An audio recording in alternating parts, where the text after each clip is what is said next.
All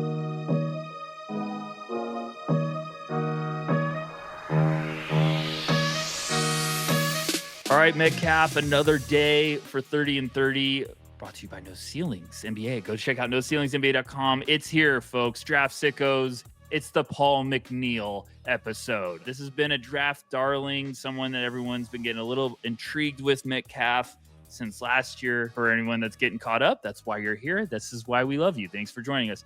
Paul McNeil, freshman last year. He's going to be a sophomore this year. 6'5", 180 was what he was listed last year. This year, he's up to 190.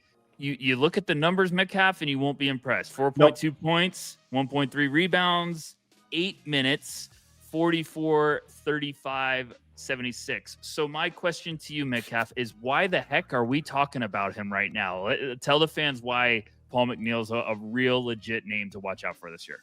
Because he was one of the best shooting guards in the country for the last 2 months of the season. Once they actually started playing him and giving him minutes, surprise, surprise, Paul McNeil balled out. Now, when we look at his numbers, I'm only looking at February on. So February 1st through the end of the year, minute share still was way too low for what it should have been. Only 30.7% minute share, but BPM of 10.9, usage of 24.5, effective field goal rate of 65.7, assist rate of 18, turnover rate just 9.1, 69.6% on 2-point shots, and 41.9% from 3 on 13.8 attempts per 100 possessions. Everything that he showed on tape and the numbers last year screamed exactly what you want from your modern two guard. This is what we were always looking for. This is why we always say box scores don't tell the full story, and we always joke film never lies. Because when you watch Paul McNeil on film, you see something. You see the intrigue. You see why people are excited about him. And then you look at the box scores and you're like, what? Well, what is this? But this is a name everyone's circling as like, hey, this is the guy that's going to break out. This is the big time sophomore leap candidate to keep an eye on. You know, this is a smooth, bouncy 6'5", 6'6" wing that looks just like he's starting to find his groove. You ask around to NBA scouts, and there's a lot of intrigue with it. Comes to the intel, the work ethic. He's a relentless worker. What else gets you excited about McNeil's game specifically? Not just kind of like how he had the end of the year where you're like, oh, he's trending the right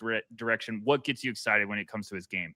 Yeah, the offense is obviously the selling point and what he can do as that secondary creator. I don't want him playing point or anything like that. I don't think that's in the cards for him. But as a secondary guy who can run a second side pick and roll, be put in motion out of various actions and create for himself or others, and then be lethal on pull-up jumpers. That's the big selling point. But aside on the other end of the floor, on defense, I think his defense is really getting slept on. Now, the defensive playmaking numbers aren't outlandish because he's not the most explosive guy. He's not the biggest guy. But when you watch him technically with his footwork, awesome. But more importantly for me was the attention to detail away from the ball. When he was playing the off ball and tagging rollers and recovering to shooters and making those rotations and communicating everything, switching when he needed to. For a guy who was getting, what you said at the open, 8 minutes a game all season, to still be that tuned in on the defensive end of the floor, where it's like, hey, coach doesn't give me anything. Like, I can't get on the floor to save my life. But when I do, I'm still doing the little things on the defensive end that no one likes to do. No one loves doing that stuff. But he was out there doing it at a really high level, basically every possession. So that, for me, was really, really encouraging. I think it speaks volumes to what you hear this preseason about the intel. You know, you talk to scouts, and like I said before, like they just say, hey, this kid's a relentless worker. So that just shows his character and why people are getting so excited about him. Is there anything when it comes to, you know, Paul McNeil's game that you're kind of like, hey, this could be a rude awakening, or this needs to get ironed out pretty quick? I know I never want to just always cop out and say like, oh, well, he's skinny, so his weight, his strength. But is there something specifically with his game that stands out to you that you're like, I need to see this be a little bit better this year? Well, we need to see him on the floor and like what it looks like when he gets double-digit minutes a night, because per 36 numbers rock, but they're the most misleading stat in the world when you use it for a guy who barely got minutes, because it doesn't tell the story at all. It's the worst. I hate it so much.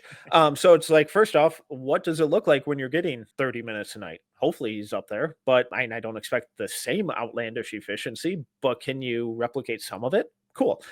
My more concerning aspect, though, is the lack of rim pressure and the lack of foul drawing. So from February 1st on, free throw rate of only 25.9. He's not the most explosive guy. He was pretty good at putting guys in jail. And I think once the strength continues to catch up, you mentioned the weight gain last year to this year, that should help with it. But he also needs to just slow down mentally because he does rush floaters and stuff in the mid range a little bit too much and settles for like those 15-foot mid range pull ups instead of stringing out that dribble a little longer to get to the rim and really put the drop defender in a tough position. So what does the craft look like getting downhill? Can he be a little better at that and generate some easier points than, tough mid-range pull-ups? I think it's always a tough one when we're trying to get, hey, he's a little erratic. And it's like, well, yeah, he's just an animal that got let out of the cage. He's trying to get on the court and he finally gets minutes. He's running around with his head cut off because he's just so excited. So I'm always taking that with a grain of salt. But I think I agree with you. You see it on film sometimes. In a weird way, I'm more excited when that he's not just hyper bouncy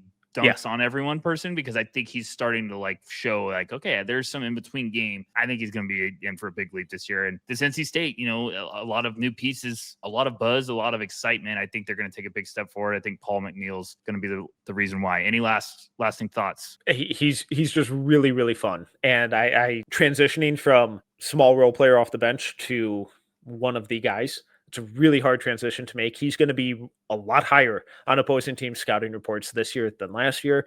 And it might take a little bit of time to adjust to that, but I think he has the skill set and the mindset to do that. So I'm just really, really excited to see what it looks like, hopefully in a starting role. Definitely going to be one of those where I'm like, hey, I'm not getting over reactions to start the year, because it's like, oh, he's all of a sudden going to be drinking from a fire hose with all these minutes. But I think he's got a potential to blow up early in a positive way. Okay, another episode down. Another episode on the way tomorrow. One prospect every day for 30 days until the countdown to college basketball, aka draft season, is back. Thank you for joining myself, Tyler Rucker, and the mad scientist, Mr. Tyler Metcalf. Make sure you check out the No Ceilings NBA YouTube channel. Every day, a new prospect.